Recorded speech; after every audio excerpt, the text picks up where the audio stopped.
Ladies and gentlemen, boys and girls, children 18 plus, you are tuned in to the Loan Officer Podcast with me, Dustin Owen, and my main man, JC. John Coleman. T.O. was popping.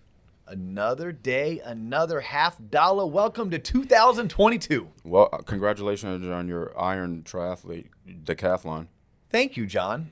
Believe it's called Ironman 70.3 or a half Ironman, but yours truly was successful at his first attempt of completing such a race. Where's your bib?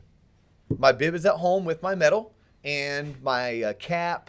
I'm trying to get some pictures. Well, if you don't have pictures, Dustin, it didn't exist. So. Well, I'm getting pictures, John. What I'm getting at is there's this lady, shout out to Megan.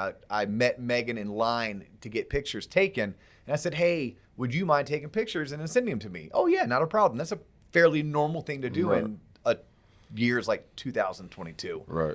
She has a droid, though.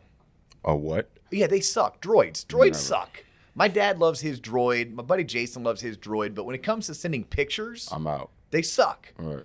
So she's been trying to send me these 6 pictures that she took of me with my medal right after the race, and they can't go through. I had to stalk her. I literally had to look up everyone named Megan in the race. I remember she said she lived and worked in DC. She looked like she was in her mid-30s. All right. And I found her on both Instagram and LinkedIn, and I hit her up. She finally texted me this morning, and she's trying to get me the pictures. As soon as she held up the phone and you saw how many camera slots they had, I would have been like, you know what, never mind, ma'am. And I would have looked for someone with an iPhone. That was on you. Extreme ownership. Okay, yep, that's on me. Next time I'm finding somebody that has an iPhone. Yeah. But hopefully she's super nice, and she's actually texting me right now that she's going to try to WhatsApp Oh, my God. the photos over to me. And as soon as I have them, I'll probably post something on Facebook about it. But Send it on a carrier pigeon. It'll get here faster. okay, I'll take your word for that. Today's episode, yeah. What are we going to geek out on today, John? I think it's defining your ideal client. That's what you want to talk about? Yeah, it is. And it's funny because it stemmed from a conversation I had with our buddy Steve Richmond. Shout out Steve. Right, so we had Steve on this show about a year ago now, right? And Steve's a phenomenal public speaker. He's an attorney by trade. And for the past 2 or 3 decades, he has made a living teaching and coaching the real estate and mortgage industries on various topics, right? Usually sales-related type topics. And Steve has recently gone out on his own. Yeah. So he and I were hooking up, trying to find ways to synergize. And things that kept on coming up from this conversation were being intentional and knowing your audience or knowing who is your client, right? I asked Steve that question, who is your ideal client, Steve? And he's like, oh, I don't know. I've never thought about it that way. And then I was asking Steve, are you intentional with your actions or are you just going through the motion? So what we're going to end up doing is let's you and I do a whole entire episode on being intentional, and we'll do that in the next week or 2. Okay. Today, let's just talk about understanding your target audience or who is your ideal client. Because this is a topic that really spans outside of mortgage. It spans into real estate. It also spans into medical. Probably everything that we do in life that requires having a interaction, a business exchange, there's going to be someone providing the service or the good and someone who's purchasing it. So we need to know if we're the ones supplying the goods and service, who is our ideal client so we can target to them. And more importantly, so we can target them, so we can target our messaging to them, and more importantly, so that we don't waste our valuable, precious time on those that don't fit our ideal client. And employers, that applies to you. Who's your ideal associate? Who's your ideal teammate or team member?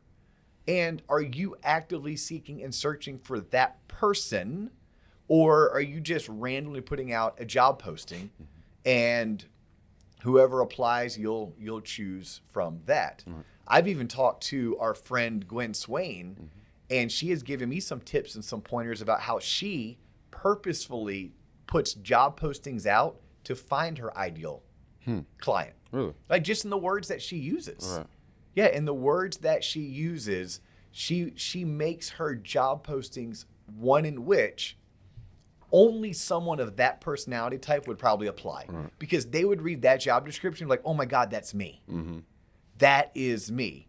So that's how she's found a way to take her game up 2 levels. It used to be, I'm going to post a job ad for a loan partner or a loan officer assistant, and I'm just going to describe the functionalities of them. Then when she started getting a ton of resumes of people who could fulfill the position but weren't a great fit for her, then she worked with a business coach, and that business coach said, no, take away the functionalities of picking up the phone and pulling credit and running payments, and let's start talking about the personality traits. Somebody who is highly detailed, somebody who is bubbly with their personality, and what, when they read your job description, is going to make them want to apply to this. So her job description is less about the task and more about the team culture. So it's, she may talk about you love unicorns, butterflies, and rainbows. Right. You've never been seen without a smile on your face. Right. You think it's your job to turn someone's frown upside down.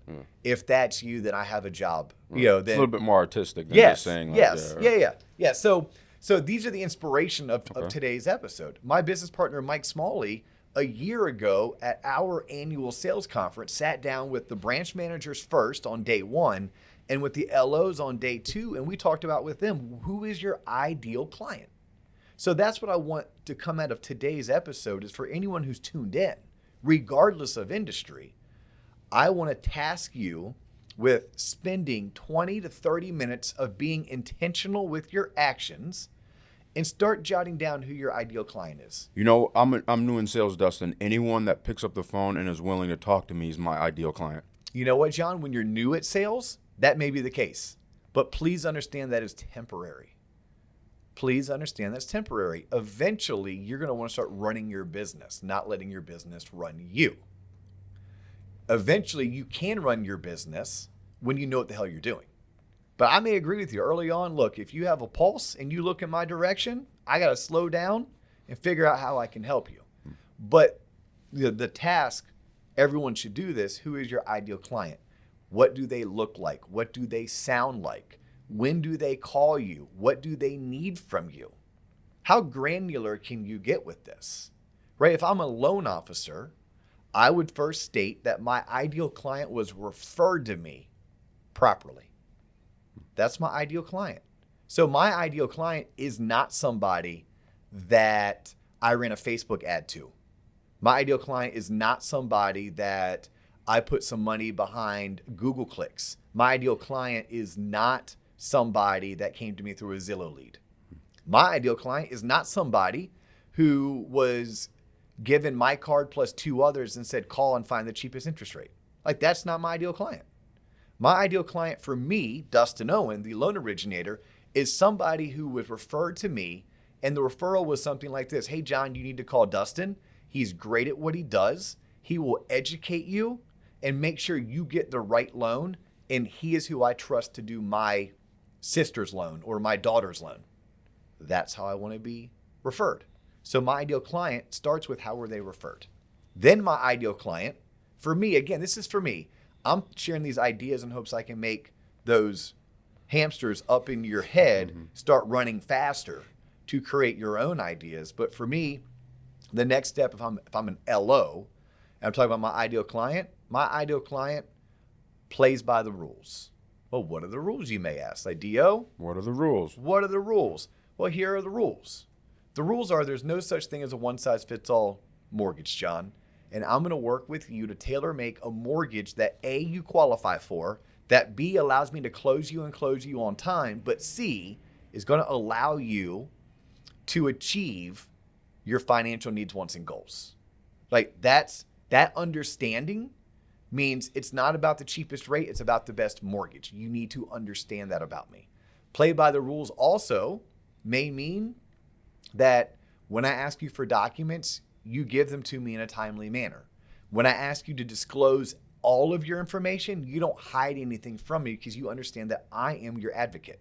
I am your representation. It is my job to make sure that you obtain a home loan, that you get the right loan, and that you close on time. So playing by the rules is just that. So when I'm out searching for my ideal client, that's what I'm searching for. If somebody was referred to me not in that manner, I know going into it, it's not my ideal client. Maybe I was one of 3 cards. Maybe they're already pre-approved by this online lender. They've already talked to their bank and all they care about with me is what's my interest rate, at which point I just say, ma'am or sir, it doesn't matter what my interest rate is because it doesn't sound like we're going to be a good fit to work together. You see, most of my clients who agree to do business with me, like I invite them into my network. And my network is you become a client for life, almost like family. Not family like we have to go do Thanksgiving together, but family that you know that I'm going to take care of you and I'm going to take care of anybody that you know. And that type of relationship is one that comes with a lot of trust. It's trust that I have to build. It's also trust I've been building over the past 2 decades of being in this industry, supporting our local community. So when the minute you start making it about rate, I just don't know if we're on that same trust, because you making it about rate means you don't trust me to do the best job for you. So that's me looking for my ideal client. Think about how a financial advisor could talk about that. What does their ideal client look like? Right? I mean, I don't know. Right? They're going to have their own. My buddy, the dentist, what does his ideal client look like? Does he want a client that doesn't brush and floss? Does he want a client who doesn't come in twice a year for an annual checkup or a biannual checkup and a cleaning? You don't know, right? Like that's for him to try to figure out, but I think we all have it. And I want to encourage people to sit down and talk about what does that really mean to them. And when someone is not your ideal client, you have to be able to address it early and cut bait. Wouldn't you rather be told no up front or no after you spent 11 hours chasing someone down who wasn't your ideal client?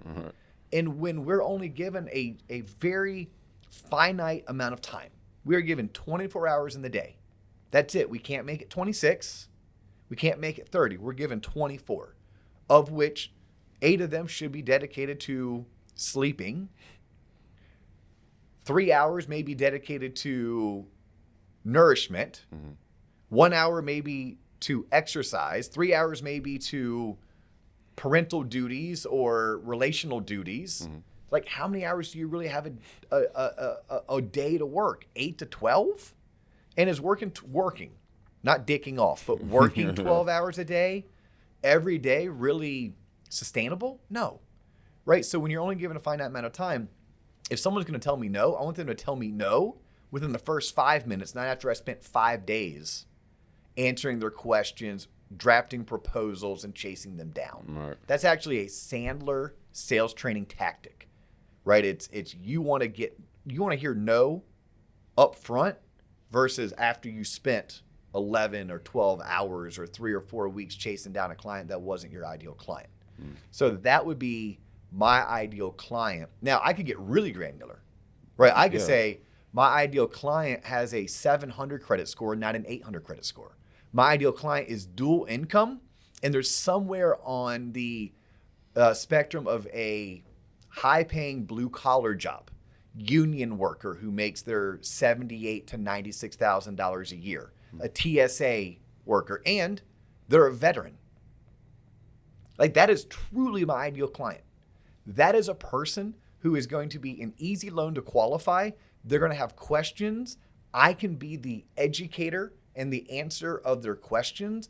They're going to be buying at a high enough loan size that the time I put into their loan application is going to be worth it.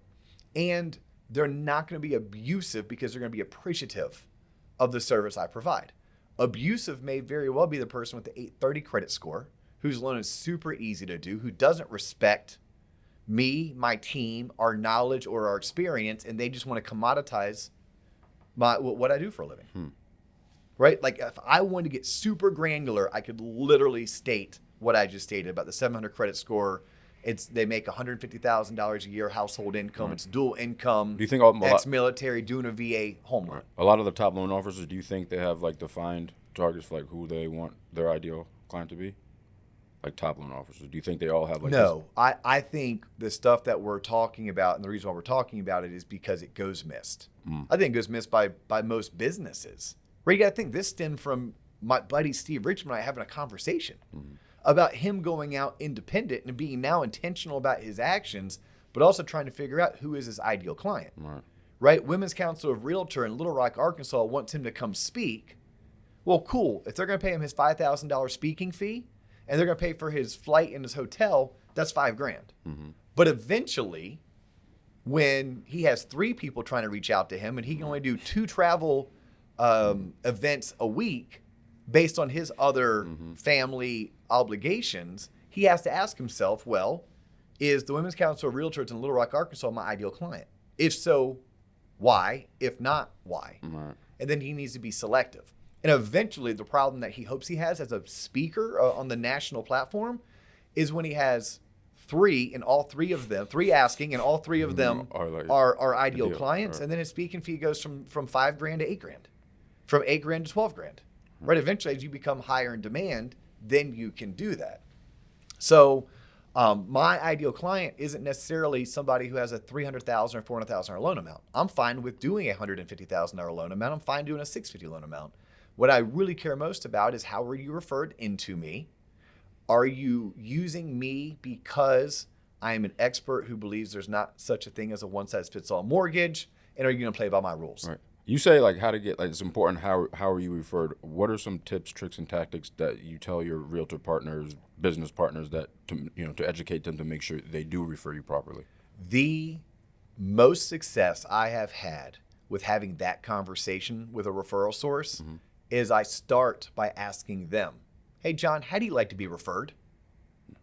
And I pause. It's an uncomfortable pause. It feels like it's about a minute. It's probably only like 5 seconds, but I'll pause, let there be silence, and I can see the wheels in their head spinning. And before they say anything, I'll start giving them some potential answers. Right. Like, for example, John, let's say you're a realtor in this scenario.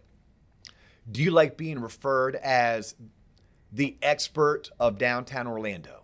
Do you like being referred as the condo expert? Are you the second home beach expert? Do you like to be referred as a top producer? Like, what is it when I refer you that you like to be referred? How should I do this? And then I kind of get your mind going in that direction. You give me some answers. Then I'd be like, hey, when I refer you, do I need to refer you and 2 other people, or should I just give your name? And then at that point, you're going to look at me like I have 3 heads. And we're like, just give my name. I'm like, awesome. I said, I was hoping you would say that because that's exactly how I like to be referred. Like, my hope, John, is that when you and I start working together, that you understand that I'm a trusted professional who's accountable to you and your clients. Your clients can go to their bank, their credit union, they can go online and find a mortgage lender. So when they're asking you for a lender, they don't need all of these options. They need to know, who do you trust and who are you accountable to? And that should be me. Now, you may have 2 or 3 other lenders. I'm cool with that. But when you refer, I like to be referred as, this is who I would call for this transaction. Again, if they want to call the online lender or go to their bank, then they can go there to get other options. But that's how I like to be referred. It's just, I'm laying the groundwork. And if at all possible, let them know that when they call me, I'm going to spend time educating them, and I'm going to make sure that I give them options because, John, I believe there's no such thing as a one-size-fits-all mortgage. I believe mortgages must be tailor-made to match every buyer's financial wants, needs, and goals. But I would start it with asking them how they like to be referred, and then I would back it into. Yeah. That's smart. Yep. It's no different than if I say, hey, John, how was your weekend?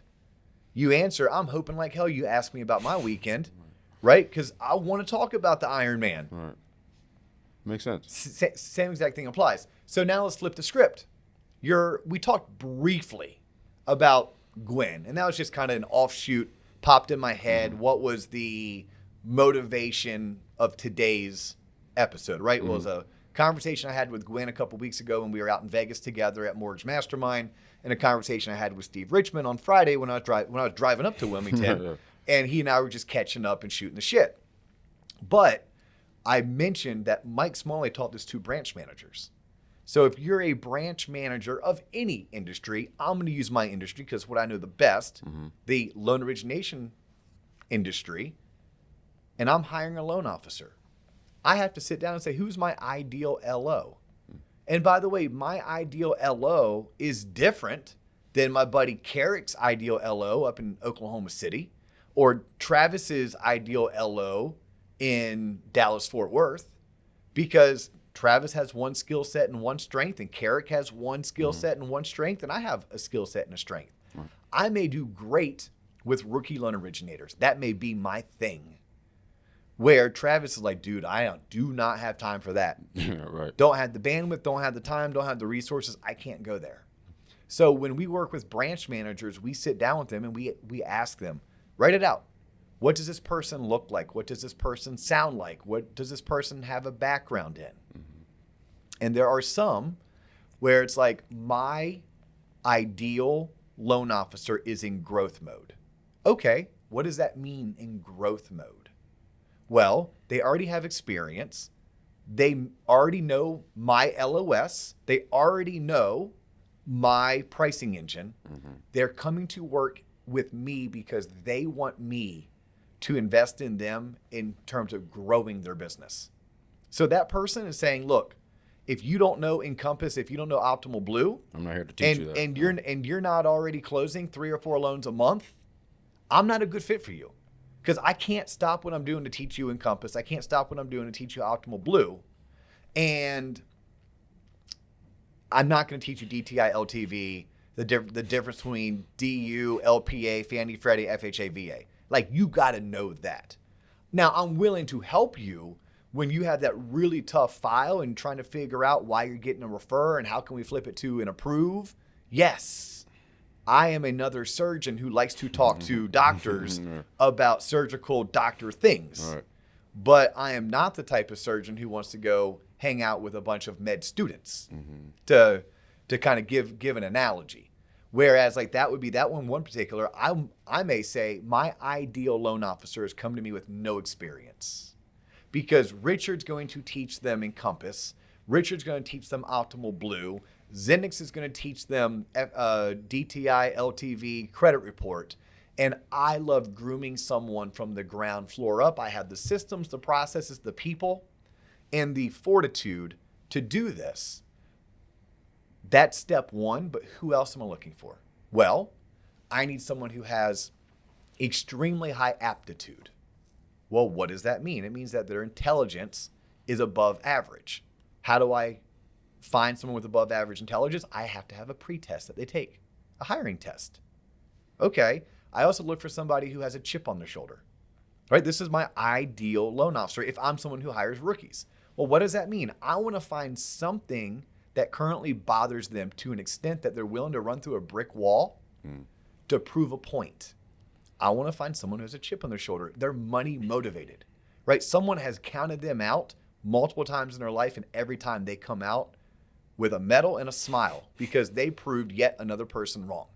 Like, that's what I'm looking for. Usually that person has found success at a high level elsewhere, right? It could have been, I was the team captain on my D1 sports team. There you go. Yeah. Like, it could be that.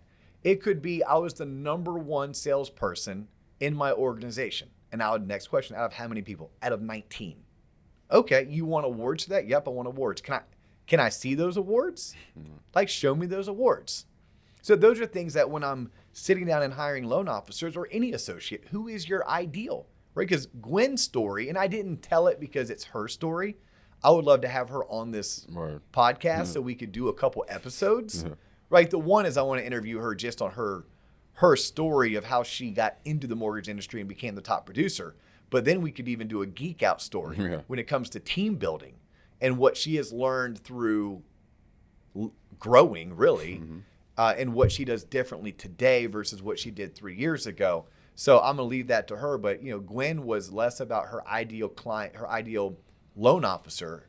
Hers was more of her ideal support staff, her ideal loan partner, LOA. Right.